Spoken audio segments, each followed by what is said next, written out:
আল্লাহ নবী বলেন প্রত্যেকটা ধর্মের একটা স্বতন্ত্র বৈশিষ্ট্য আছে। ইসলাম ধর্মের স্বতন্ত্র বৈশিষ্ট্যের নাম হলো লজ্জা। ইসলাম ধর্মের স্বতন্ত্র বৈশিষ্ট্যের নাম লজ্জা। তাহলে কেউ যদি বলে যে পোশাকের স্বাধীনতা আমাদেরকেও দিতে হবে, আমরাও পুরুষদের মতো চলবো, এরা যেভাবে পোশাক পরে আমরাও পরবো, তাহলে তাদেরকে আমরা ভদ্র ভাষায় বলে দেওয়া, প্রথমে সিদ্ধান্ত নিতে হবে আপনি কি মুসলমান দাবি করেন নিজেকে না অমুসলমান। তো যদি বলে যে আমি মুসলমান, তাহলে বলবেন আপনি মুসলমান হলে আপনার ধর্মের নাম কি? তাহলে বলবে ইসলাম। তখন ভদ্র ভাষায় নম্র ভাষায় শিখিয়ে দিবেন সকল ধর্মের একটা বৈশিষ্ট্য আছে, আমাদের ইসলাম ধর্মের স্বতন্ত্র বৈশিষ্ট্যের নাম হলো লজ্জা। তো আপনি যদি মুসলমান হন আপনার লজ্জা থাকতে হবে। আর ইসলাম ধর্মের স্বতন্ত্র বৈশিষ্ট্যের নাম যেহেতু লজ্জা, এরপরেও যদি আপনি একজন মেয়ে মানুষ হয়েও বলেন আমিও পুরুষের মতো চলবো, পুরুষ যা করবে আমিও তা করব, তো বুঝতে হবে আপনার মধ্যে ইসলাম ধর্মের স্বতন্ত্র বৈশিষ্ট্য বিদ্যমান নাই। এবং আপনাকে জবাবে এটাও বলা হবে, আপনি যখন কোনো পুরুষের স্ত্রী হবেন, প্রথম সন্তানটা আপনার পেট থেকে আসলে সমান অধিকার হিসাবে দ্বিতীয় সন্তানটা আপনার স্বামীর পেট থেকে যেন আসে। তার থেকে আসে, এটা কি সম্ভব? তো সমান অধিকার কিভাবে হবে? তাহলে এই কথাগুলো বলা মানে এটা বোকামি, মূর্খতা। আচ্ছা মনে করেন আমরা বলবে এরা ধর্মান্ধ, তো ঠিক আছে ধর্মটা আলাদা রাখেন, এটাই বলেন না আপনি সমান অধিকার মানে কি? সন্তান একজনে একটা নিবে, পরেরটা আরেকজন নিবে, এটাই তো সমান অধিকার। তাহলে এবার আপনারা বলেন তো ইসলাম ধর্মের স্বতন্ত্র বৈশিষ্ট্যের নাম কি? পাঁচ। আমার এই দুই হাত আছে, দুই পাঁচ, একটা হাত যদি আমার না থাকে তাহলে বলেন তো আমার মধ্যে একটা ত্রুটি এসে যায় না? ত্রুটি অবশ্যই এসে যায়।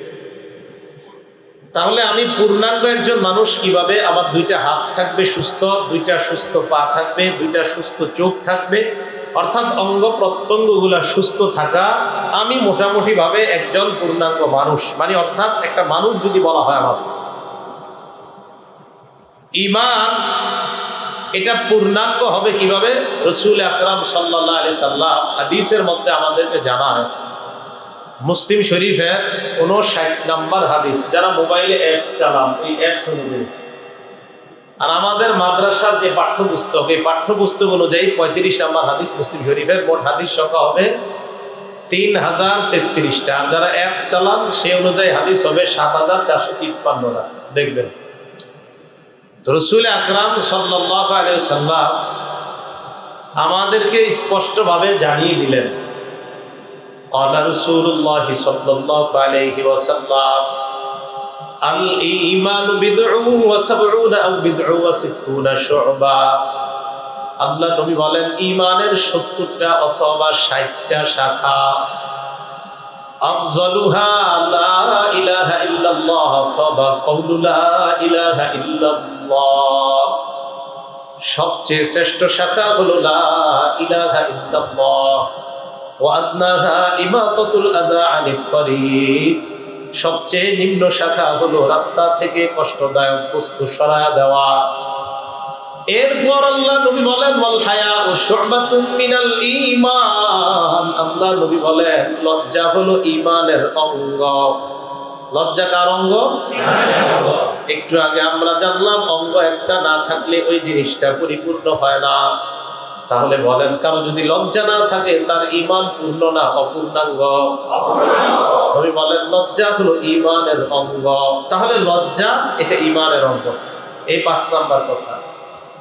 6 নাম্বার, আমার আঙ্গুল দুইটার দিকে তাকান, এই দুই আঙ্গুল কি মিলিত না খোলা? মিলিত। এবার দেখেন মিলিত। বুঝছেন নি কথা? তো এবার হাদিস শোনেন। আল জামিউস সগীর কিতাবের নাম, এই কিতাবের 1959 নাম্বার হাদিস। ক্বালা রাসূলুল্লাহ সাল্লাল্লাহু আলাইহি ওয়াসাল্লাম, আল্লাহ নবী বলেন ইন্নাল হায়া ওয়াল ঈমান কুরিনা জামিআ। নবীজি বলেন ঈমান এবং লজ্জা এই দুইটা এইভাবে থাকার নাম হলো ঈমান এবং লজ্জা। ঈমান এবং লজ্জা দুইটা একটা আরেকটার সাথে এইভাবে মিলিত থাকবে। আল্লাহ নবী বলেন ঈমান এবং লজ্জা এইভাবে একটা আরেকটার সাথে মিলিত থাকবে।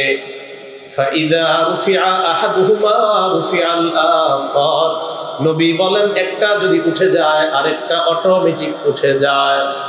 যেই ব্যক্তির লজ্জা যত কমতে থাকবে তার ঈমানের পাওয়ার তত কমতে থাকবে। নবী বলেন ঈমান আর লজ্জা এইভাবে থাকার নাম না, বরং এইভাবে থাকার নাম, মিলিত থাকার নাম। এটা মিলিত না থাকলে লজ্জা যত কমবে তার ঈমান তত কমবে। তাহলে 6 নাম্বার, ঈমান এবং লজ্জা একসাথে থাকবে না আলাদা? 7 নাম্বার, 3 আঙ্গুলের দিকে তাকান। এটার নাম লজ্জা, এটার নাম ঈমান, এটার নাম জান্নাত। লজ্জা, ঈমান, জান্নাত, এই কথা বুঝছেন নি? আচ্ছা, খালি আগে 3টা আঙ্গুল বুঝেন। এটার নাম লজ্জা, এটা ঈমান, এটা জান্নাত। তিরমিজি শরীফ 2009 নাম্বার হাদিস। এই হাদিসে রাসূল আকরাম সাল্লাল্লাহু আলাইহি সাল্লাম বলেন, ক্বালা রাসূলুল্লাহ সাল্লাল্লাহু আলাইহি ওয়াসাল্লাম, আল্লাহ নবী বলেন, আল হায়াউ মিনাল ঈমান, লজ্জা হলো ঈমানের একটা অঙ্গ। ওয়াল ঈমানু ফিল জান্নাহ, ঈমানের ঠিকানা হলো জান্নাত। হাদিসের মাধ্যমে বোঝা যায় লজ্জা যার যত বেশি পাওয়ারফুল হবে তার ঈমান তত পাওয়ারফুল, আর ঈমান যত পাওয়ারফুল তার ঠিকানা তত দ্রুত আল্লাহর জান্নাত। লজ্জা যত বেশি হবে ঈমান তত পাওয়ারফুল হবে, ঈমান যত পাওয়ারফুল তত দ্রুত সে জান্নাত হবে। এই হলো 7 নাম্বার কথা। 8 নাম্বার, লাজুক ব্যক্তিকে আল্লাহ ভালোবাসে। কে ভালোবাসে? আল্লাহ। আল জামিউস সগীর ইমাম সুয়ুতী রহমতুল্লাহ আলাইহির লেখা 1662 নাম্বার হাদিস, 1662, 1662, 1662। এই হাদিসে রাসূল আকরাম সাল্লাল্লাহু আলাইহি সাল্লাম বলেন, ক্বালা রাসূলুল্লাহ সাল্লাল্লাহু আলাইহি ওয়াসাল্লাম, ইন্নাল্লাহা ইযা আহাব্বা, ইন্নাল্লাহা ইযা আনআমা আলা আবদিন ইউহিব্বু আন ইয়ারা আথারা নি'মাতি আলাইহি। আল্লাহ যখন কোনো বান্দাকে কোনো নিয়ামত দান করে তখন বান্দার ওই নিয়ামতটা যেন প্রকাশ পায়, এটা আল্লাহ পছন্দ করেন। আপনাদের কাউকে আল্লাহ 1 কোটি টাকা দিচ্ছে, এখন আপনি 1 লক্ষ টাকা আপনি দান করতেছেন আল্লাহকে দেখানোর জন্য, এটা আল্লাহ চায়। আল্লাহ এটা চায় যে আমি তোমাকে নিয়ামত দান করলাম, এই নিয়ামত এখন তুমি খরচ করো, এটা আল্লাহ পছন্দ করেন। তো রাসূল আকরাম সাল্লাল্লাহু আলাইহি সাল্লাম বলেন, ওয়া ইয়াকরাহুল বুকসা ওয়াত তাবাউস, অভাব অনটন প্রকাশ করা আল্লাহ অপছন্দ করে। ওয়া ইউবগিজুস সাইলাল মুলহিফা, নাছরবান্দা হয়ে যেই ব্যক্তি ভিক্ষা করে তাকে আল্লাহ ঘৃণা করে। নাছরবান্দা হয়ে ভিক্ষা করে তাকে আল্লাহ ঘৃণা করে। ওয়া ইউহিব্বুল হাইয়াল আফিফাল মুতাআফফিফা, আর এক ব্যক্তি টাকা নাই, অর্থ নাই, কারো কাছে বলে না, অভাব অনটন প্রকাশ করে না, তার লজ্জা, এই লজ্জার কারণে কাউকে কিছু বলে না। আল্লাহ বলেন এই ব্যক্তিকে আল্লাহ ভালোবাসেন। যাকাত দাতাদের উচিত তাদেরকে খুঁজে খুঁজে বের করে চুপে চুপে যাকাত দিয়ে দেওয়া। যারা অভাব অনটন লজ্জা মানুষের কাছে প্রকাশ করে না, আবার মানুষের কাছে লজ্জায় চাও না, লা ইয়াসআলুনান নাসা ইলহাফা। এগুলো 8 নাম্বার কথা। 9 নাম্বার কথা, যেই ঘরের সদস্যদের মধ্যে লজ্জা যত বেশি, ওই ঘরে মানে আপনি বুঝবেনও না, অটোমেটিক আল্লাহর পক্ষ থেকে রহমত আর বরকত আসতেই থাকবে। যেই ঘরের সদস্যদের লজ্জা বেশি। সহিহ বুখারী হাদিস নাম্বার 6117 নাম্বার হাদিসের বর্ণনা, ক্বালা রাসূলুল্লাহ সাল্লাল্লাহু আলাইহি ওয়াসাল্লাম, আল হায়াউ লা ইয়াতি ইল্লা বিখাইর, লজ্জা কোন ঘরের মধ্যে শুধু কল্যাণ আর কল্যাণ নিয়ে আসে। যেই ঘরের মধ্যে যত বেশি লজ্জাশীলতার গুণে মানুষ গুণান্বিত, ওই ঘরের মধ্যে তত বেশি রহমত আল্লাহর পক্ষ থেকে এসে যায়। ছেলেও লাজুক, মেয়েও লাজুক, বাবা লাজুক, স্ত্রী লাজুক, সব লাজুক, ঘরের মধ্যে সবাই লজ্জাশীলতার গুণে গুণান্বিত, সবাই মাশাআল্লাহ। এরা কল্পনাও করতে পারে না গায়েব থেকে কিভাবে আল্লাহ তাদেরকে এত পরিমাণ রহমত বরকত আর রিজিকের ব্যবস্থা করে দেয়। 10 নাম্বার, সহিহ বুখারীর 6120 নাম্বার হাদিস। এই হাদিসটা বুঝেন, বুঝার পরে আপনি দেখেন আপনার মাঝে এই স্বভাব আছে কিনা। قال رسول الله صلى الله عليه وسلم إن مما أدرك الناس من كلام النبوة الأولى إذا لم تستحي فاصنع ما شئت। নবীজি বলেন, আমি সহ আমার আগে যত নবী দুনিয়াতে আসছে সমস্ত নবী থেকে তোমরা একটা বিষয় অর্জন করেছ। সব নবীদের থেকে একটা জিনিস তোমরা জানতে পেরেছ। সব নবী তার উম্মতকে একটা কথা বলছে, তোমার যদি লজ্জা না থাকে তোমার যা মন চায় তুমি তা করো। তোমার লজ্জা না থাকলে তোমার যা মন চায় তুমি, সব নবী তার উম্মতকে এই কথা বলছে, তোমার লজ্জা না থাকলে যা মন চায় তুমি তা করো। আর লজ্জা যখন থাকবে তখন যা মন চায় তা করবে না।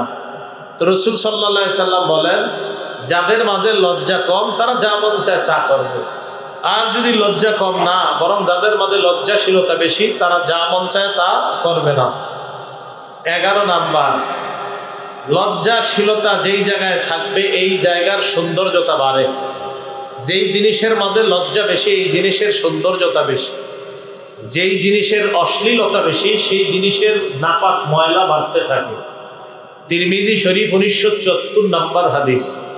قال رسول الله صلى الله عليه وسلم ما كان الفحش في شيء إلا شانا وما كان الحياء في شيء إلا زانا।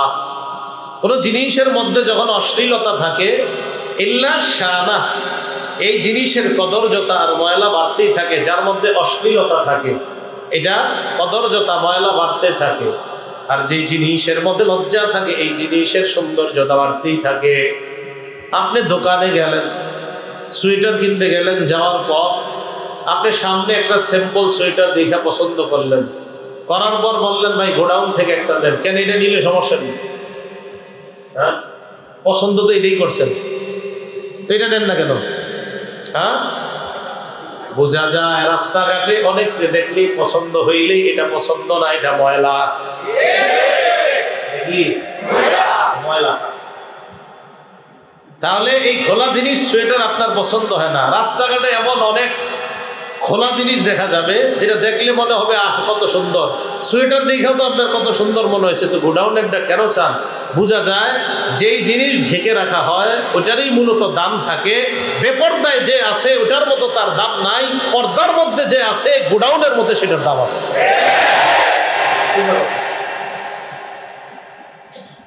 তাহলে দামি জিনিস গোপন থাকে। বলেন দামি জিনিস সবচেয়ে দামি কে? আল্লাহ। বলেন সবচেয়ে দামি আল্লাহ। কয়জন দেখছেন? এই যে সবচেয়ে দামি, সুবহানাল্লাহ। দামি জিনিস প্রয়োজনে দেখা যায়, তাই আমরা প্রয়োজনে আল্লাহকে জান্নাতে দেখব ইনশাআল্লাহ। নারীরা যারা গোপন থাকে ঢেকে রাখা হয় তাদেরকে প্রয়োজনে দেখা যায়, স্বামী তাকে দেখবে, প্রয়োজনে অন্য কেউ দেখবে না। দামি জিনিস গোপন থাকে। আর কিভাবে বুঝবেন যে আল্লাহ সবচেয়ে দামি? তাই তো আল্লাহ সবচেয়ে গোপন। না, আমি দেখা দিব না, দিব না, দিব না, আরো পরে, আরো পরে, আরো পরে, আসো জান্নাতে আমাকে দেখবা। তাহলে দামি জিনিস পাইতে হলে তো একটু মেহনত করতেই হবে, গুনাহ ছাড়তে হবে, আমল করতে হবে। আমল করে ইমানদার পাক্কা হয়ে জান্নাতে গিয়ে তখন ওই দামি জিনিস দেখা যাবে। তাহলে দামি, সবচেয়ে দামি আল্লাহ গোপন। এটা কেন মানুষ বুঝে না? দামি জিনিস গোপন থাকে। আমরা আমাদের মা বোনদেরকে দামি মনে করি, তাই তাদেরকে আমরা গোপন রাখি, কারণ তারা দামি, তারা দামি সম্পদ।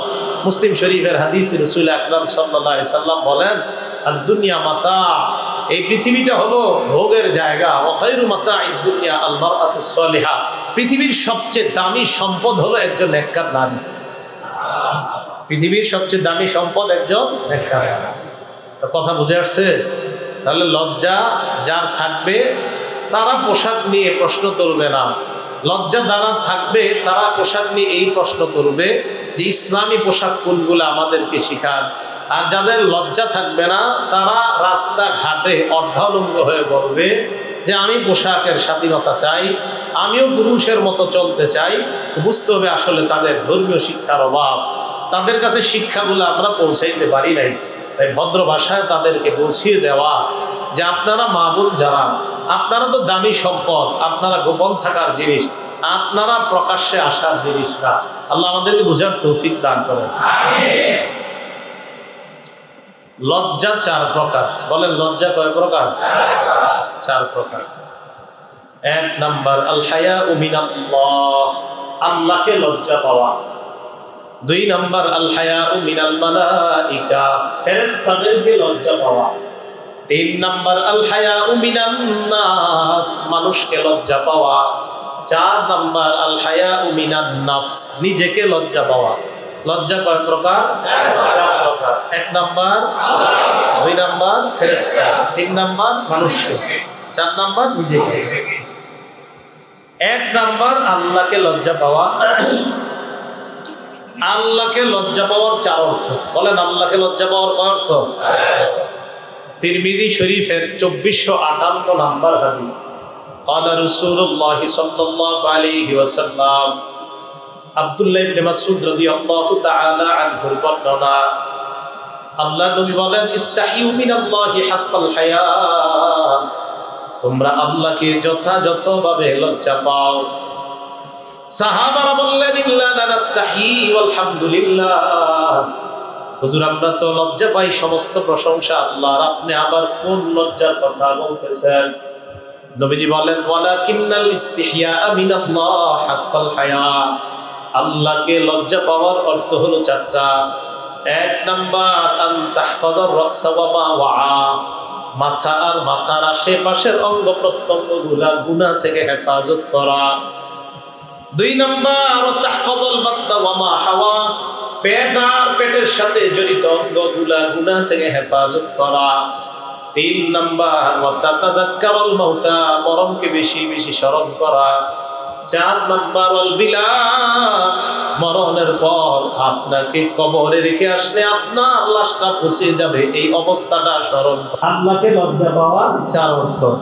এক নাম্বার মাথা, মাথার আশেপাশে যা আছে গুনাহ থেকে হেফাজত করা। মাথার আশেপাশে আছে কান, মাথার আশেপাশে আছে চোখ, মাথার আশেপাশে আছে মুখ। হ্যাঁ আছে না? কান দিয়ে যেই নারীর সাথে দেখা দেওয়া হারাম, তার কণ্ঠ শোনা হারাম। যেই নারীর সাথে দেখা দেওয়া হারাম, মুখ দিয়ে তার সাথে কথা বলা, অপ্রয়োজনীয় কথা বলা হারাম। সরাসরি বলাও হারাম, মোবাইলে বলাও হারাম। সরাসরি বলাও হারাম, মোবাইলে বলাও হারাম। রাসূল আকরাম সাল্লাল্লাহু আলাইহি ওয়াসাল্লাম বলেন, এমন একটা জামানা আসবে, ইস্তাহিল্লুনাল হিররা ওয়াল হারির, যেই জামানায় মানুষ রেশমের পোশাক পরাটা বৈধ মনে করবে। যেই জামানায় জিনা করা মানুষ বৈধ মনে করবে। জিনা করা মানুষ কি মনে করবে? বৈধ মনে করে না? করেন। কিভাবে করেন? আপনাদের ঘরে ঘরে জিনা বৈধ মনে করেই নিয়মিত করতেছেন। আগে বলি, বলার পরে দেখেন হয় কিনা। সহিহ বুখারী 6612 6612 নম্বর হাদিস। ক্বালা রাসূলুল্লাহ সাল্লাল্লাহু আলাইহি ওয়াসাল্লাম, আল্লাহর নবী বলেন, ইন্নাল্লাহা কাতাবা আলা ইবনি আদম হাজ্জাহু মিনাজ জিনা আদরাকালা মুহালাতা আদরাকা যালিকা লা মুহালা। নবীজি বলেন, নিশ্চয়ই আল্লাহ আদম সন্তানকে জিনার পরীক্ষা দ্বারা পরীক্ষা করবে।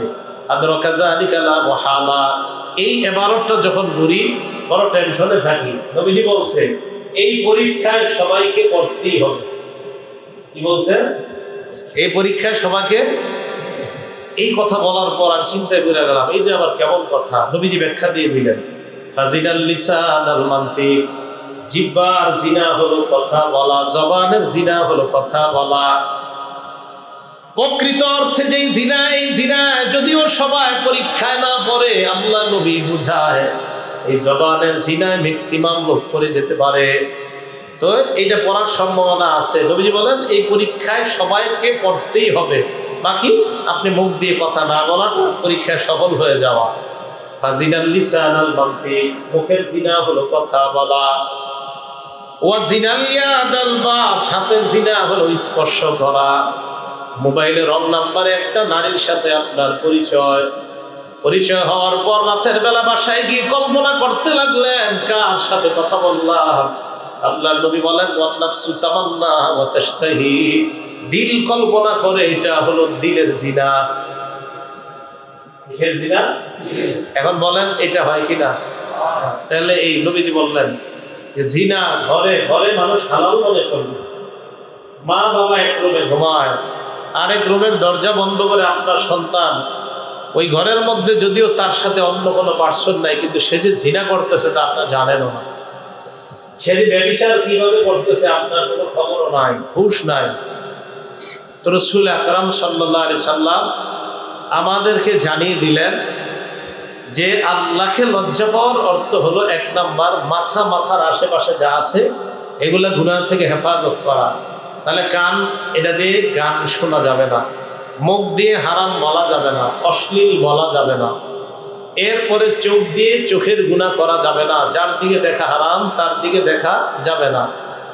চোখের জিনা এটা ভয়ঙ্কর জিনা, এটা থেকে যদি কেউ বেঁচে থাকতে পারে তো আপনারে মানুষ অলি বলা দরকার নাই, আল্লাহর খাতায় আপনি অটোমেটিক অলি হয়ে যাবেন।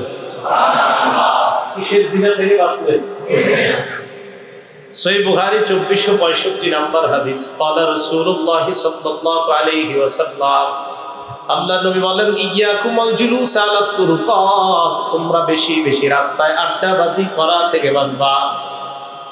রাস্তায় বেশি বেশি বৈঠক করবা না, রাস্তায় বেশি বেশি আড্ডা দিও না। সাহাবারা বললেন, মালানা বুদ্দুন ইন্নামা হিয়া মাজালিসুনা নাতাহাদ্দাসু ফিহা, হুজুর আমরা আজে বাজে কথা বলি না, আমরা ধর্মীয় কথা বলি রাস্তায়। রাস্তায় কি আমরা ধর্মীয় কথা বলতে পারবো না? আল্লাহ নবী বললেন, হ্যাঁ পারবা। ফাইন আবাইতুম ইল্লাল মাজালিস, যদি রাস্তায় তোমরা বসতেই হয়, ফাআতুত তরিক হাক্কা, তাহলে রাস্তার পাঁচটা হক আদায় করবা। আজকে থেকে মনে রাখবেন, যারা রাস্তায় কোনো চা দোকানে চা খেতে বসলেন, আপনার মাথায় থাকতে হবে, আমি রাস্তার পাশে চা পান করতে বসলাম, আমার নবী আমাকে 5টা দায়িত্ব দিয়ে দিয়েছে। রাস্তায় আপনি পান খাইতে দাঁড়াইলেন, নবী বললেন রাস্তার 5টা হক তুমি আদায় করবা। রাস্তা দিয়ে হাঁটতেছ, হাঁটার সময় রাস্তার 5টা হক। রাস্তায় কোনো কারণে তুমি বের হইলা, মাথায় তুমি 5টা হকের কথা স্মরণ রেখে বের হবা। 1 নাম্বার গদ্দুল বাসর, নজর নিচে রাখা। 2 নাম্বার ওয়াকাফুল আযা, রাস্তা থেকে কষ্টদায়ক বস্তু সরায়া দেওয়া। 3 নাম্বার রদ্দুস সালাম, সালামের জবাব দেওয়া। 4 নাম্বার আমরুন বিল মারুফ, নেক কাজের আদেশ করা। 5 নাম্বার নাহয়ুন আনিল মুনকার, অসৎ কাজ থেকে নিষেধ করা। আমার উম্মত রাস্তায় বের হবে তো এই 5 দায়িত্ব নিয়ে বের হতে হবে। 5টা হক, রাস্তায় তুমি হাঁটতেছো তো তোমার উপর 5 হক। তুমি, আমি নবীর উম্মত, আমাকে যদি মহব্বত করো তো তোমার মাথায় রাখতে হবে যে তুমি রাস্তায় আসছো তো তোমার উপরে 5টা দায়িত্ব এসে গেছে। 1 নাম্বার নজর নিচে রাখা। 2 নাম্বার কষ্টদায়ক বস্তু সরায়া দেওয়া। তুমি একটা ইটে সামনে দিয়ে গেলা আর ইটের একটা টুকরা দেখলা, দেখাও সরাইলা না। নবী কয়, না আমি তো তোমাকে দায়িত্ব দিয়েছি রাস্তার 5টা হক, তুমি ইটের টুকরাটা কেন সরায়া দিলা না? কলার সিলকাটা কেন সরায়া দিলা না? আমি না নবী বলে দিলাম রাস্তার 5 হক, এর মধ্যে 2 নাম্বার কষ্টদায়ক জিনিস সরায়া দেওয়া। তুমি কলার সিলকাটা দেখা কি তোমার মাথায় আসে নাই যে এটাতে কোনো গাড়ি অ্যাক্সিডেন্ট করতে পারে, আরেকটা মানুষ এটার মধ্যে পা লেগে পিছলে এখানে পড়ে যেতে পারে? তোমার মাথায় কেন আসলো না এটা? তো 5 দায়িত্ব যখন তুমি রাস্তায় বের হও তোমার উপর অর্পিত হয়ে যায়। এর মধ্যে 1 নাম্বার নজর নিচে রাখা। নজর আল্লাহর লজ্জা পাওয়ার অর্থ 4টা। আল্লাহর লজ্জা পাওয়ার অর্থ 4টা। 1 নাম্বার মাথার আশেপাশের অঙ্গগুলা গুনাহ থেকে হেফাজত করা। এর মধ্যে একটা অঙ্গ হলো জবান। এই জবান দিয়ে কাউকে কষ্ট দেওয়া যাবে না, জবান দিয়ে কাউকে এমন কথা বলা যাবে না যেই কথায় অন্য মুসলমান কষ্ট পায়, যেই কথায় অন্য মুসলমান কষ্ট পায়। সহিহ বুখারীর 10 নম্বর হাদিস, ক্বালা রাসূলুল্লাহ সাল্লাল্লাহু আলাইহি ওয়াসাল্লাম, আল্লাহর নবী বলেন, আল মুসলিমু মান সালিমাল মুসলিমুনা মিন লিসানিহি ওয়া ইয়াদিহি, প্রকৃত মুসলমান ওই ব্যক্তি যার হাত এবং জবানের কষ্ট দেওয়া থেকে অন্য মুসলমান নিরাপদ থাকে। ওই মুসলমানকে আমি নবী দুনিয়ার প্রকৃত মুসলমান বলে ঘোষণা করলাম। আপনি মুসলমান, আপনার হাত দিয়ে কেউ কষ্ট দিতে পারবে না।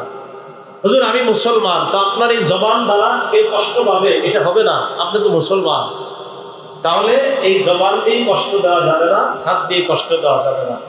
জবান দিয়ে মিথ্যা কথা বলা যাবে না। বলেন তো আমার সাথে কি বলা যাবে না? সবচেয়ে বড় মিথ্যা কথা হলো আল্লাহর নামে মিথ্যা কথা বলা। বলেন কার নামে মিথ্যা কথা বলা? এরপরে সবচেয়ে বড় মিথ্যা কথা নবীর নামে মিথ্যা কথা বলা। সবচেয়ে বড় মিথ্যা কথা কার নামে মিথ্যা বলা? এরপরে কার নামে মিথ্যা বলা? নবীর নামে। আল্লাহর কথা সবচেয়ে সত্য। আল্লাহ বলেন ওয়ামান আসদাকু মিনাল্লাহি হাদিসা ওয়ামান আসদাকু মিনাল্লাহি কিলা। সূরা নিসা আল্লাহ বলেন আল্লাহর চেয়ে অধিক সত্য কথা আর কার কথা। সূরা হুদে আল্লাহ বলেন ওয়ামান আসদাকু মিম্মান ইফতারা আলাল্লাহি কাযিবা।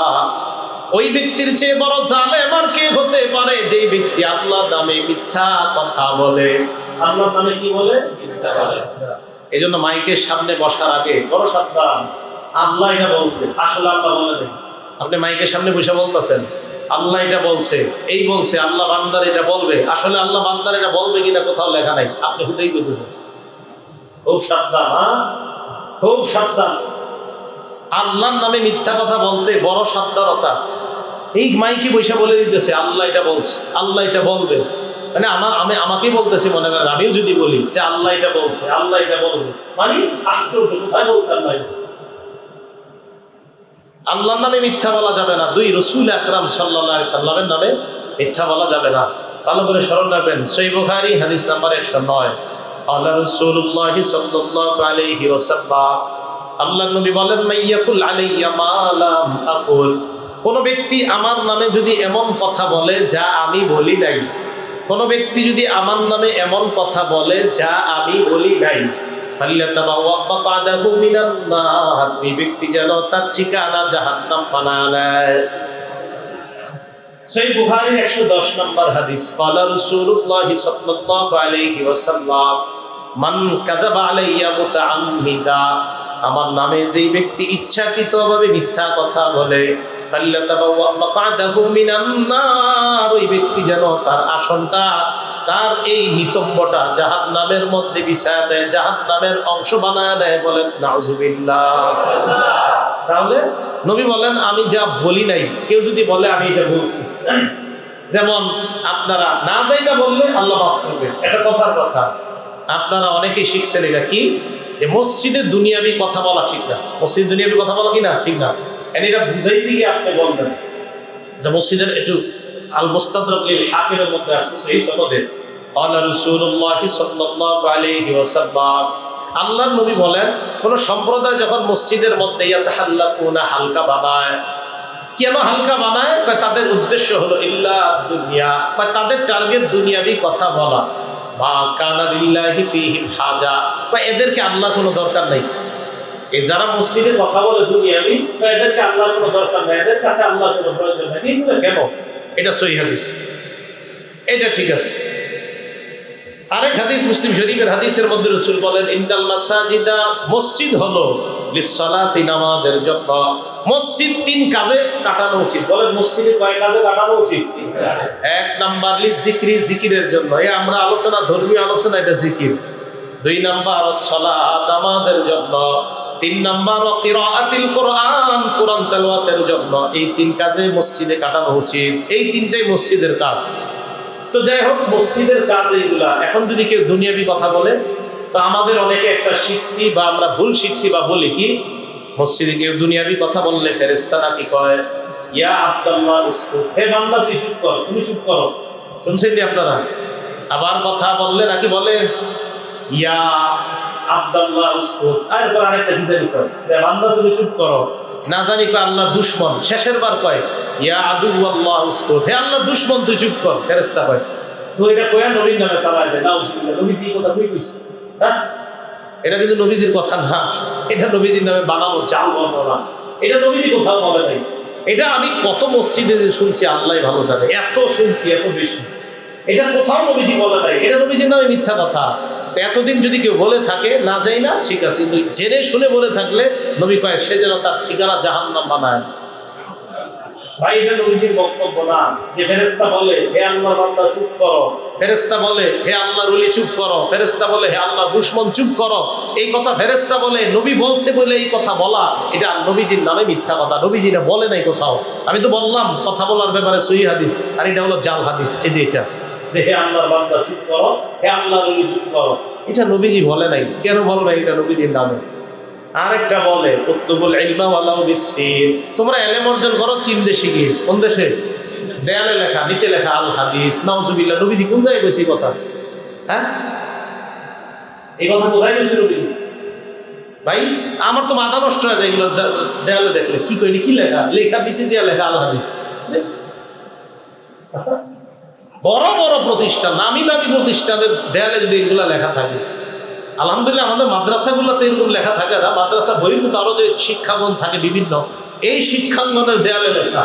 তুমি জ্ঞান অর্জন করো সুদূর চীন দেশে গিয়ে হলো, নিচে লেখা আল হাদিস। আল হাদিস মানে কার কথা? এটা নবীজি এটা বলে নাই। জ্ঞান অর্জন করা অবশ্যই অনেক ফজিলতের কাজ, কিন্তু এটা বলতে গিয়ে নবীর নামে মিথ্যা কথা বলতে হবে। আমি বুঝাইতে চাইলাম বড় সতর্কতা এই জবান। ওই যে আল্লাহর লজ্জা পাওয়ার 4 অর্থ। 1 নাম্বার মাথার আশেপাশের সবগুলা গুনাহ থেকে হেফাজত করা। নবীর নামে মিথ্যা বলা যাবে না। সহিহ বুখারীর 1291 নাম্বার হাদিস থেকে 97 পর্যন্ত একটা কথা মনে রাখবেন। ক্বালা রাসূলুল্লাহ সাল্লাল্লাহু আলাইহি ওয়াসাল্লাম ইন্না কাযিবান আলাইয়া লাইসা কাযিবিন আলা আহাদ। নবীজি বলেন তোমাদের কারো নামে মিথ্যা কথা বলা আর আমার নামে মিথ্যা বলা এক কথা না। বা তোমাদের নামে মিথ্যা বলাটাও অন্যায়, কিন্তু তোমাদের কারো নামে মিথ্যা বলা আর আমার নামে মিথ্যা বলার পার্থক্য। তোমাদেরটা অন্যায়, আমার নামে বলা মহা অন্যায়। আমার নামে বলা মহা অন্যায়। রাসূল সাল্লাল্লাহু আলাইহি সাল্লামের নামে মিথ্যা বলা কোনো সুযোগ নাই। তাই আমার পরামর্শ, বর্তমান সারাই আলোচনা করে ওয়াইজ যারা, তাদের বাস একটাই টার্গেট হওয়া উচিত, ক্বালা আল্লাহ ক্বালা রাসূলুল্লাহ। আল্লাহ বলছে, নবী বলছে, শেষ। আর তোর জন্য ঝামেলা থাকে না। কিন্তু আপনি এইগুলো করতে গিয়ে যখন নাকি অন্য অন্য কিছু দেয়ালের লেখাটাকে আনবেন, তখনই তো ঝামেলা। তাহলে দেয়ালের লেখা আনা যাবে না। দেয়ালে অনেক জাল বর্ণনা লেখা থাকে, এগুলা প্রকাশ করা যাবে না। আল্লাহ আমাদেরকে বুঝার তৌফিক দান করেন। বিজ্ঞানের কলমের কালি ওই শহীদের রক্তের চেয়ে দামি। শুনছেন নি? পানি কিনা নবীজি কোন জায়গায় কইছে? হ্যাঁ কিরে ভাই, যতগুলা সনদ আছে সব জাল এই এটার ব্যাপারে। তো এইগুলা তো আপনার দেয়ালে লেখা থাকে নাই, বিজ্ঞানের কলমের কালি শহীদের রক্তের চেয়ে দামি। কথা তো সুন্দর, কিন্তু এটা লেখা আল হাদিস, মানে নবীজির নামে তো বিশাল বড় মিথ্যা। আল্লাহ আমাদেরকে বুঝার তৌফিক দান করেন। জান্নাতীরা জান্নাতের মধ্যে আলেমদের মুখাপেক্ষী থাকবে। শুনছেন নি কথা? শুনছেন নি? কথা তো সুন্দর। এখন তো সবাই চুপচাপ আছেন, বুঝতে পারতেছে না হাত হলে কি বিপদ না বিপদ আল্লাহ জানে। কারণ হুজুরে যে এখন কি সহিহাদিস কইতেছে না জাল কইতেছে, এটি তো বুঝতেছি না, আমরা টেনশনে আছেন। জান্নাতীরা জান্নাতে আলেমদের মুখাপেক্ষী থাকবে, এই জাতীয় কথা। আমি একদিন আসরের নামাজ পড়ে কোনো এক মসজিদে তাসবিহ পড়তেছি, বৈশা বৈশা সুবহানাল্লাহ সুবহানাল্লাহ তাসবিহ পড়তেছি, 3 তাসবিহ পড়তেছি। কেউ একজন ছোট মজলিসে বলতেছে, আলেমদের এত মর্যাদা, জান্নাতের মধ্যে জান্নাতীরা আলেমদের মুখাপেক্ষী হবে। আলেমদেরকে বলবে, ও আলেম সমাজ বলো আল্লাহর কাছে আর কি চাবো। তখন আলেমরা বইলা দিবে, এটা চাও। এটা বইলা কয় নবী নাকি এই কথা বলছে? কোন জায়গায় কইছে নবীজি এই কথা? আলেমদের মর্যাদা অবশ্যই আছে, কিন্তু এটা নবীজি কইছে, এটা কোথায় আছে? হ্যাঁ, নবীর নামে মিথ্যা কথা বলা যাবে না। সাবধান। কতদিন মাইকের সামনে বলতে পারবো তা জানি না, কিন্তু আপনার রাসূলের নামে মিথ্যা কথা এটা বরদাস্ত করা হবে না। আমার পিছে লোক লেগে যাবে, জানি এইগুলো বলতে বলতে। কিন্তু না, রাসূল সাল্লাল্লাহু আলাইহি সাল্লামের মিথ্যা কথা অসম্ভব। ওনার নামে মিথ্যা কথা অসম্ভব। জীবন থাকবে তো রাসূলের নামে মিথ্যা বলবেন, আর এটা বরদাস্ত করবো অসম্ভব। মেরে ফেলেন, মানতে রাজি আছে। রাসূলের নামে মিথ্যা কথা আমি মানতে পারবো। আমার নবী যা বলেন সেটা তো বলেন। এই জন্য আমি বলি, বর্তমানে সবচেয়ে বেশি অভাব পড়াশোনা। পড়াশোনা খুব বেশি করা দরকার, না হয় ঝামেলা করতে হবে। পড়াশোনা মানুষকে আলোর রাস্তা দেখাবে, পড়াশোনা মানুষকে সঠিক রাস্তা দেখাবে। আল্লাহ আমাদেরকে বুঝার তৌফিক দান করেন। আল্লাহরে লজ্জা পাওয়ার কয় অর্থ? তাহলে এই মুখ দিয়ে মিথ্যা বলা যাবে? যাবে না। আল্লাহ আমাদেরকে হেফাজত করেন। মুসলিম শরীফ খুললেই প্রথম হাদিস, ক্বালা রাসূলুল্লাহ সাল্লাল্লাহু আলাইহি ওয়াসাল্লাম লা তাকযিবু আলাইয়া। আল্লাহ বলেন আমার নামে তোমরা মিথ্যা কথা বইলো না। ফাইন্নাহু মাইয়াকযিব আলাইয়া, আমার নামে যে ব্যক্তি মিথ্যা কথা বলবে, ইয়ালিজিন নার, ওই ব্যক্তি সোজা জাহান্নামে প্রবেশ করবে। আমার নামে মিথ্যা কথা বইলো না। মুসলিম শরীফের 6 নম্বর হাদিসের বর্ণনা, নবীজি বলেন এমন একটা জামানা আসবে, ইউহাদ্দিসুনাকুম মা লাম তাসমাউ আনতুম ওয়ালা আবাউকুম, যে জামানায় মানুষ তোমাদেরকে এমন এমন হাদিস শোনাবে যা তোমরাও শোনো নাই, তোমাদের বাপ দাদারাও শোনে না। ফাইয়াকুম ওয়া ইয়াকুম, আল্লাহর নবী কয় তাদের থেকে তোমরা নিজেদেরকে বাঁচায় রাখবা, নিজেদেরকে। আবার আমাদের একটা নতুন ফিতনা বেরিয়েছে কি, আরেকজনের ভুল প্রমাণ করতে গিয়া আমি জাল হাদিস বইলেও সমস্যা না, মানে হেরে ভুল দিতে হইব, তখন আমি একটা জাল বইলা ফেলি। অথচ সবসময় দাবি করি আমরা সহি সবসময় সহি, কিন্তু আরেকজনের ভুল প্রমাণ করতে গিয়া নিজে জালের আশ্রয় নেই। এই একটা ঝামেলা, আল্লাহ হেফাজত করেন। আমি কারণ নাম নিচ্ছি না, কিন্তু নিজের সঠিক প্রমাণ করতে গিয়ে আরেকজনে বইলা দেয় কয় এটা জাল, আসলে এটা জাল না, মানে হেই জাল যেটা বলতেছে। শুধু তাই না, এমন কি বিশুদ্ধ হাদিস গ্রন্থের মধ্যেও জাল বর্ণনা নিয়ে আসে শুধু নিজের মতকে টিকে রাখা। হ্যাঁ, এই প্রমাণ আছে অসংখ্য। আল্লাহ আমাদেরকে হেফাজত করেন। আল্লাহরে লজ্জা পাওয়ার কয় অর্থ? আপনাদের কি কষ্ট পাইছেন? পাইলে কিছু করার নাই। দেয়ালের লেখা দেখলে আপনারা যদি না খুব সুন্দর হুজুর আল হাদিস দেয়ালের এই লেখাগুলো ভালো লাগে আমাদের, আপনি হঠাৎ কি বললেন? ঠিক আছে, আপনার ভালো লাগা নিয়ে আপনি জাহান্নামে যান, আমার কি ক্ষতি? 2 নাম্বার, পেট আর পেটের আশেপাশে যা আছে এগুলোকে গুনাহ থেকে হেফাজত করা। পেটের আশেপাশে আছে লজ্জাস্থান। قال رسول الله صلى الله عليه وسلم, সহিহ বুখারী 6474 নম্বর হাদিস। আল্লাহ নবী বলেন, মাইয়াজ মান্নি মা বাইনা লাহইহি ওয়া মা বাইনা রিজলাইহি। নবীজি বলেন, 2 চোয়ালের মাঝখানে জবান, 2 রানের মাঝখানে লজ্জাস্থান, এই 2টা জিনিসের নিরাপত্তা যারা আমাকে দিয়ে দিবে, আজমান লাহুল জান্নাহ। আমার কোন উম্মত যদি কয় হুজুর আমি জবান দিয়ে গুনাহ করি নাই, লজ্জাস্থান দিয়ে গুনাহ করি নাই, নবী কয় আজমান লাহুল জান্নাহ, তার জান্নাতে নেওয়ার জামিন আমি নবী হয়ে গেলাম। আমি তাকে জান্নাতে নিব আল্লাহর কাছে বলে আমি জিম্মাদার নিয়ে নিচ্ছি। 3 নাম্বার, ওয়া তাতাযাক্কারুল মাউত, মরণকে স্মরণ করা। 4 নাম্বার, ওয়াল বিলা, আপনাকে কবরস্থানে রেখে আসার পর ওই কবরস্থানে আপনি পচে গলে শেষ হয়ে যাবেন, এই ব্যাপারটা আপনি স্মরণ করা। আল্লাহ নবী কয় এই 4টা হলো আল্লাহকে লজ্জা পাওয়ার অর্থ। তাহলে আল্লাহকে লজ্জা পাওয়ার অর্থ আছে। ঘরে অনেকে থাকেন, ঘরে রুমের ভিতরে বৈশা আপনি মাশাআল্লাহ স্যালোয়ারটা, প্যান্টটা, লুঙ্গি সব খুলে ফেলছেন, খালি একটা জিনিস রাখছেন, আপনি একটা রাখছেন কেন? ঘরে কেউ নাই, কথা বুঝছেন? গার্মেন্টস থেকে আসছেন, গার্মেন্টস করে আসছা রুমটাতে ঢুইকা মাশাআল্লাহ রুম লাগাই দিয়া সব ফালাই দিয়েছেন, শেষে একটা রাখছেন। এটা রাখছেন কিনা আল্লাহ ভালো জানে। এখন এই যে রাখলেন, রাম যে আপনার খোলা, এই একা একা থাইকা ইচ্ছাকৃতভাবে যে আপনি এগুলা খোলা রাখবেন কোনো কারণ ছাড়া, এটার কতটুকু বৈধতা আছে? আগে হাদিস শুনি আমরা, আবু দাউদ শরীফের 4017 নম্বর হাদিস, বাহস ইবনে হাকিম রাদিয়াল্লাহু তাআলা আনহুর বর্ণনা। উনি ওনার বাবা থেকে, ওনার দাদা থেকে হাদিসটা বর্ণনা করছে। তো এই হাদিসের মধ্যে উনি বলেন, নবীজিকে প্রশ্ন করলাম, আওরাতুনা মা নাতি মিনহা ওয়া মা নাজার, ইয়া রাসূলুল্লাহ, লজ্জাস্থান কাকে বলে, সতর কাকে বলে, বুঝে দেন কতটুকু খোলা রাখবো আর কতটুকু ঢেকে রাখবো। নবীজি বললেন, ইহফাজ আওরাতাক ইল্লা মিন যাওজাতিক, তোমার বিবি ছাড়া আর সবার সামনে সর্ব অবস্থায় লজ্জাস্থান ঢেকে রাখবো।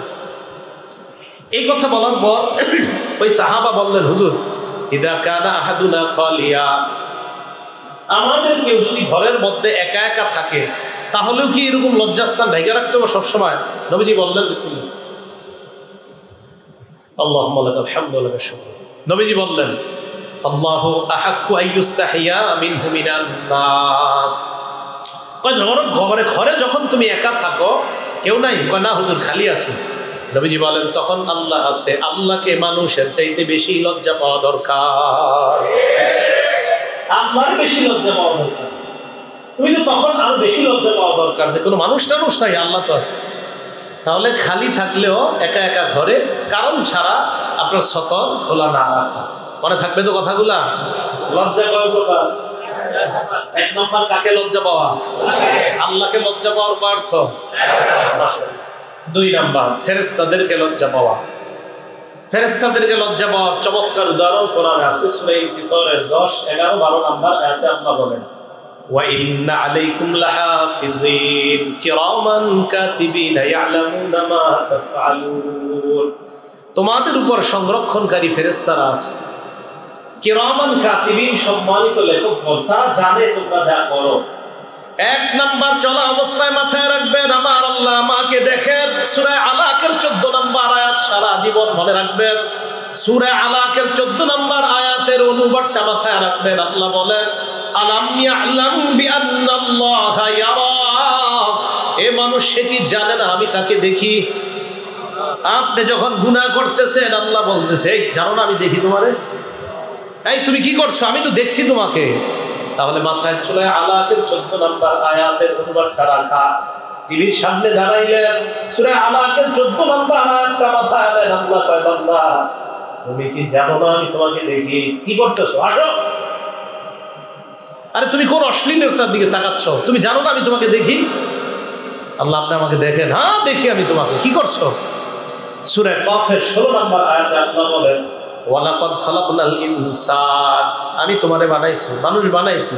ওয়া না'লামু মা তুওয়াসবিসু, তোমার অন্তর কি কুমন্ত্রণা দেয় তাও জানি। শুধু তাই না, আমি আরিফ বিন হাবিব কথা বলতেছি, আল্লাহ কয় আমি জানি শুনি। জবান আমি বন্ধ রাখলাম, হা করে আমি জিহ্বায় উচ্চারণ করলাম আল্লাহ, আল্লাহ জিহ্বায় উচ্চারণ করলাম, মুখে উচ্চারণ করলাম না। আল্লাহ কয় শুনি দেখি। জিহ্বায় বললাম না, মুখেও বললাম না, চুপচাপ থাকলাম, ঠোঁট বন্ধ রাখলাম, অন্তরে কল্পনা করলাম। আল্লাহ কয় এটাও শুনি জানি। তুমি কিভাবে গুনাহ করো? আলাম ইয়ালাম বিআন্নাল্লাহা ইয়ারা, তুমি কি জানো না আমি তোমাকে দেখি? এটা সর্বদা মনে রাখবেন। তাহলে এক, আল্লাহ দেখতেছে। দুই, আল্লাহ কয় ওয়া ইন্না আলাইকুম লাহাফিজিন, এই আমি তো দেখি, আবার ফেরেশতাও কিন্তু ফিট করে রাখছি, গুনাহ করবার সাথে সাথে লিখবে, যা করবা লিখবে, যা করবা লিখবে। তা সাবধানে করো, আমিও দেখতেছি, আবার দুইজন ফিট করে দিছি, যা করবা লিখবে। তাহলে 2 নাম্বার, ফেরেশতাদেরকে লজ্জা হয়, আল্লাহর লজ্জায় না আমি গুনাহ করব না, আল্লাহর লজ্জা পাইতেছি কেন? আল্লাহ দেখতেছে। দুইজনা ফিট করে দিছে আল্লাহ, ছি ছি, ভালো করলেও তারা লিখতেছে, খারাপ করলে আরেকজন লিখতেছে, না না আমি খারাপ করব না, লজ্জা পাওয়া তো দরকার। এই 2 ফেরেশতাদেরকে লজ্জা পাওয়া। 3 নাম্বার, মানুষকে লজ্জা পাওয়া। কাকে লজ্জা পাওয়া? মানুষকে লজ্জা পাওয়া। নাসাই শরীফের 406 নম্বর হাদিস। এদিকে তো নদী নাই, নদী আছে? নদীতে গোসল করে নি মানুষ খোলামেলা, আজ এখন করে না। যেই সব এলাকায় নদী আছে অবস্থা খারাপ, নারী পুরুষ সব একসাথে গোসল করে। নাসাই শরীফের 406 নম্বর হাদিস শোনেন, শোনার পর দেখিনি এগুলো হয় কিনা। আবার ধারা একসাথে থাকলেও ঝামেলা হয়। ঝামেলা বলতে কর্তা বসিদা এরকম হয় কিনা, না হলে ঠিক হয়ে যাবে।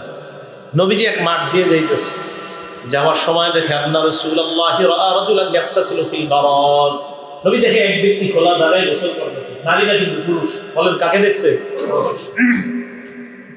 আল্লাহ নবী তাকে যখন দেখলেন খোলা জায়গায় গোসল করে, নবী মিম্বরে গেলেন, যাওয়ার পর মিম্বরে দাঁড়ায় আলহামদুলিল্লাহ পড়লেন, সানা পড়লেন, খুতবা পাঠ করলেন। সাহাবারা অবাক হয়ে গেলেন, এই টাইমে নবী মিম্বরে কেন? নবীজি মিম্বরে দাঁড়ানো মানে গুরুত্বপূর্ণ কিছু বলা। সাহাবাদেরকে বললেন, এই সাহাবাদের দল শোনো তোমরা, ইন্নাল্লাহা হালিম, আল্লাহ বড় ধৈর্যশীল, হাইয়ুন, আল্লাহ বড় লাজুক, সুবহানাল্লাহ। আল্লাহ আবার বলেন আল্লাহ, আল্লাহ আমি কেন লাজুক হব না? আমার যিনি বানাইছেন উনি লাজুক। 3 নাম্বার, সিদ্দিক, তোমরা যা দোষ করো এগুলা সবচেয়ে বেশি গোপন করে আল্লাহ। এই নিয়ে তোমরা শোনো, তাহলে আল্লাহ লাজুক, আল্লাহ গোপন করে, সব করে। ফাইদা তাসালা আহাদুকুম, তোমাদের কেউ যখন গোসল করবা, ফালিয়াস্তাতি, একটু আড়ালে গোসল করো। মানুষের সামনে তুমি গোসল করো, লজ্জা করে না? আরে আল্লাহ তো লাজুক, আল্লাহ তোমার দোষ ত্রুটি গোপন করে রাখে, তো তুমি নিজের একটু গোপন রাখতে পারো না? তুমি দোষ ত্রুটি একটু মানুষের থেকে গোপন রাখতে পারো না? তুমি কেন মানুষের সামনে এইভাবে গোসল করো?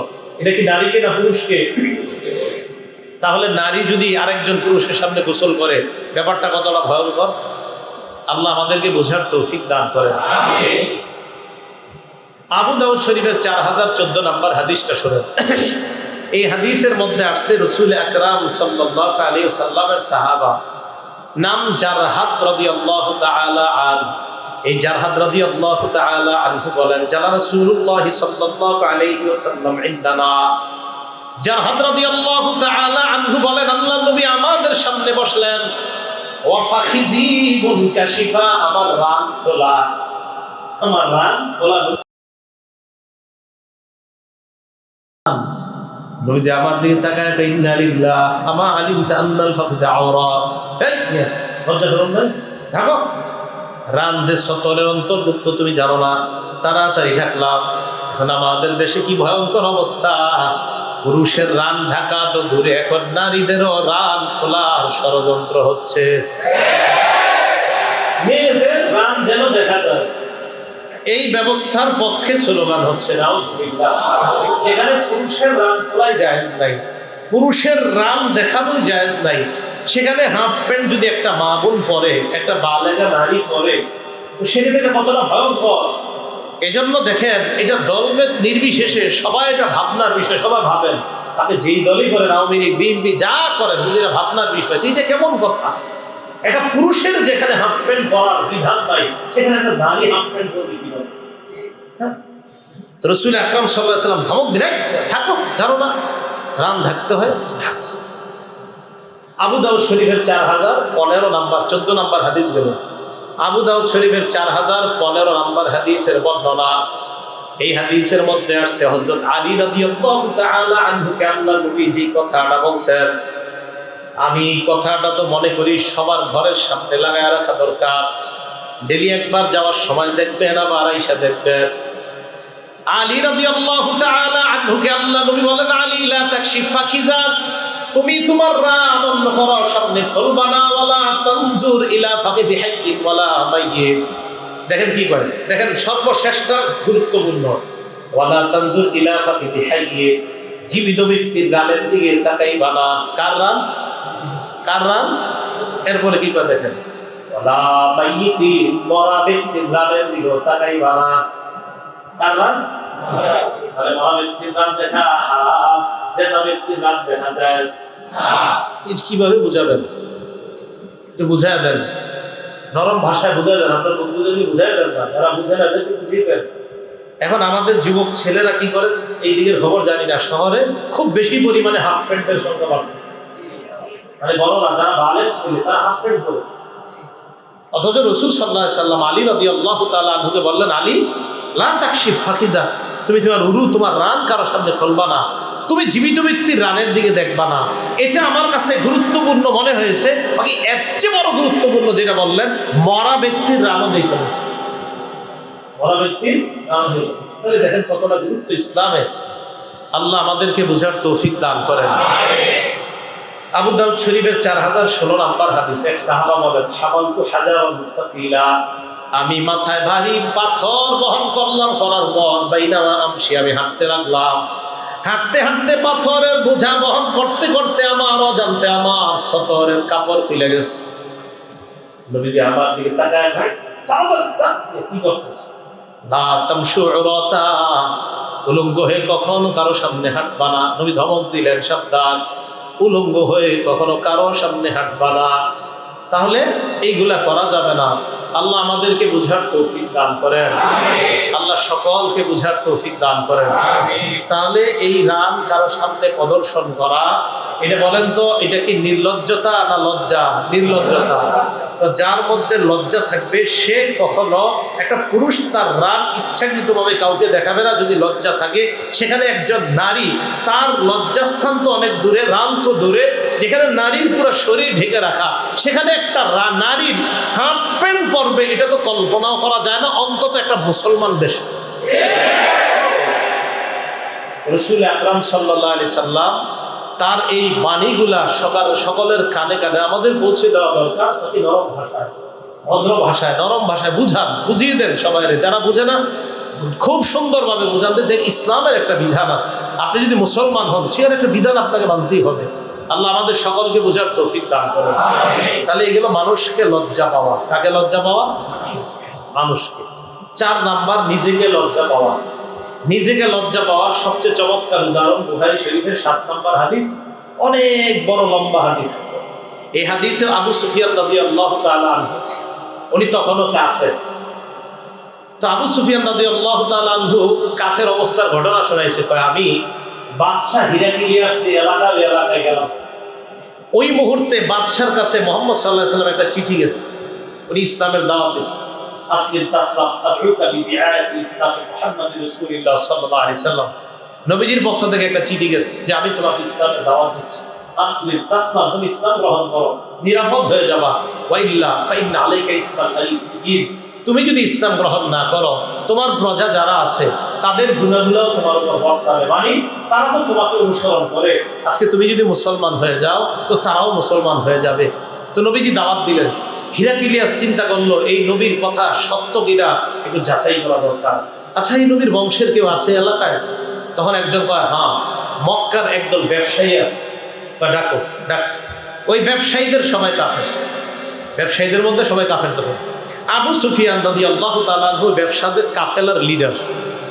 ডাকছে, ডাকার পর কয়, লিডার কে? তো বলছে আবু সুফিয়ান রাদিয়াল্লাহু তাআলা। সামনে আনো, আনছে। বাদশার পাশে একজন তুর্জুমান, মানে দুভাষী, যিনি বাদশার কথাও বুঝে, আবার আবু সুফিয়ান রাদিয়াল্লাহু তাআলা আনহুর আরবি ভাষাও বুঝে। উনি দাঁড়াইছে, বাদশা বললেন তাকে প্রশ্ন করো কয়েকটা। তো যাই হোক, লম্বা আলোচনা, লম্বা হাদিস, অনেকগুলা প্রশ্ন করছে নবীর ব্যাপারে। আবু সুফিয়ান রাদিয়াল্লাহু তাআলা একজন কাফের হওয়া সত্ত্বেও নবীজির ব্যাপারে একটা মিথ্যা কথা বলে নাই। কেন বলে নাই দেখেন। আবু সুফিয়ান রাদিয়াল্লাহু তাআলা আনহু বলেন, আমি যদি মিথ্যা কথা বলতাম আমার এমন লজ্জা লাগতেছিল, বারবার মন চাইতেছিল মুহাম্মদের নামে একটা মিথ্যা কথা বানিয়ে বলি, কিন্তু আমার লজ্জা লাগতেছিল। আহারে, আজকে আমি মিথ্যা কথা বললে আমার পিছনে যে অনুসারীরা আছে এরা যদি কোনোদিন ঝগড়া টগড়া লাগে তখন বলবে তুই তো মিথ্যাবাদী। শুধুমাত্র মানুষ আমার মিথ্যাবাদী বলবে, এই লজ্জায় আমি একটা মিথ্যা কথাও বলি না। লজ্জায় কাফের মিথ্যা কথা বলে না, আর আমরা তো কত সত্য।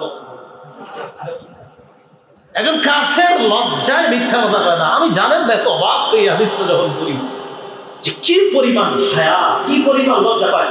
দেখেন হাদিসে বলতেছে, লাউলাল হায়া মিন আইয়াসু আলাইয়াল কাযিবা। এই লজ্জা যদি আমার না হয়, আবু সুফিয়ান কয়, মানুষ কোন একদিন আমাদের বলবে তুমি তো মিথ্যাবাদী, মুহাম্মদের নামে দিন বানায় এটা বলে ফেলছো। শুধু এই লজ্জার কারণে একটা মিথ্যা কথা বলে ফেলছে। নিজেরও লজ্জা পাওয়া, তাহলে কি বোঝা যায় যে নিজেকে মানুষ যদি লজ্জা পায় তখনও সে অশ্লীল কাজ করবে না, মিথ্যা কথা বলবে না, অন্যায় কাজ করবে না। টোটাল কি ফলাফল দাঁড়াইলো? লজ্জাশীলতা মানুষের স্বভাবগত বৈশিষ্ট্য। যখন মানুষ ওই স্বভাবগত বৈশিষ্ট্য হারিয়ে ফেলে তখন তার মাঝে আর এমন এমন কথা তার মুখ দিয়ে বের হয় যেই কথাগুলো মূলত মানুষত্বের কথা থাকে না, মানবতার কথা থাকে না। তাহলে কি বোঝা যায়? স্বভাবগতভাবে মানুষ লাজুক। ধর্ম পরে, ধর্ম তো ঠিক আছে, ধর্মটা রাখেন, কিন্তু স্বভাবগতভাবে মানুষ লাজুক। এটা যেই ধর্মের মানুষ হোক, এটা ইসলাম ধর্মের হোক, অন্য ধর্মের হোক, স্বভাবগতভাবেই মানুষ লাজুক হবে। বোঝা গেল লজ্জাশীলতা আর মানুষত্বের সাথে একটা সম্পর্ক আছে। তো কোনো মানুষের যখন লজ্জাশীলতা থাকবে না, বুঝতে হবে সে মানুষত্ব হারিয়ে ফেলে এখন আর মানুষই নেই। এমন এমন শব্দ বলবে যে শব্দগুলো আমার মুসলমানরা গ্রহণ করতে পারি না আমরা। আল্লাহ আমাদের সকলকে বুঝার তৌফিক দান করেন। তো লজ্জাশীলতার গুণে যেন আমরা গুণান্বিত হয়ে আমাদের জীবনটা আমরা রাঙাইতে পারি, সাজাইতে পারি, ঘরের সব সদস্য যেন আমরা লাজুক হতে পারি। আল্লাহ তৌফিক দান করেন।